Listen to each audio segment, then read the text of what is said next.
கத்திரிக்காய் தொக்கு எப்படி பண்ணலான்னு பார்க்கலாம். ரசம் சாதம், தயிர் சாதம், சப்பாத்திக்கு சைடிஷ்ஷா அவ்வளோ டேஸ்ட்டாக இருக்கும். கண்டிப்பாக அந்த பெரிய கத்திரிக்காய் கிடச்சிதுன்னா ட்ரை பண்ணி பாருங்கள்.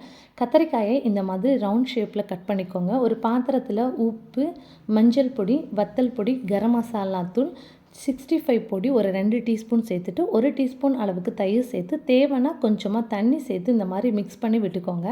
ஒவ்வொரு கத்திரிக்காயிலையும் ஃப்ரண்ட் அண்ட் பேக் நல்லா ஸ்ப்ரெட் பண்ணி ஒரு 2-3 நிமிஷம் மட்டும் அப்படியே விட்டுருங்க. ரொம்ப நேரம் விட்டுருந்தீங்க அப்படின்னா தண்ணி விட ஆரம்பிச்சிடும். அதனால் ஒரு 2-3 நிமிஷம் மட்டும் அப்படியே விட்டுட்டு ஒரு கடாயில் தேங்காய் எண்ணெய் விட்டு அந்த கத்திரிக்காயை பொரிச்சு எடுத்துக்கோங்க. 1 by 1 வச்சு பொரிக்கிறத விட இந்த மாதிரி பெரிய கடாயை எடுத்துக்கிட்டிங்க அப்படின்னா ஃபுல்லாக அப்படியே வச்சுட்டு ஃப்ரண்ட்லேயும் கொஞ்சம் நேரம் பேக்லேயும் கொஞ்சம் நேரம் பொரிக்க விட்டுட்டிங்கன்னா இப்படியே தயிர் சாதத்துக்கு வச்சு சாப்பிட்டாலும் செம்ம டேஸ்ட்டாக இருக்கும்.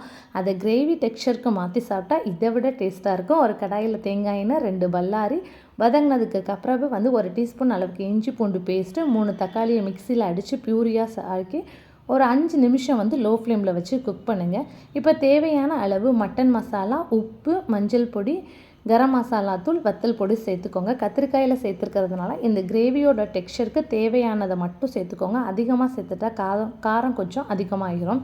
இதை தண்ணி விட்டு ஒரு 5-7 நிமிஷம் லோ ஃப்ளேமில் குக் பண்ணிவிட்டு நம்ம வறுத்து வச்சுருந்த கத்திரிக்காயை இதோட ஆட் பண்ணி கொஞ்சம் கொத்தமல்லி தழை தூவி ஒரு 2 நிமிஷம் குக் பண்ணிங்கன்னா சூப்பரான கத்திரிக்காய் தொக்கு தயார். கண்டிப்பாக இதை ட்ரை பண்ணி பாருங்கள். டேஸ்ட்டு அல்டிமேட்டாக இருக்கும். ரொம்ப ரொம்ப ஹெல்த் பெனிஃபிட்டும் இதில் இருக்குது. தேங்க்யூ ஃபார் வாட்சிங்.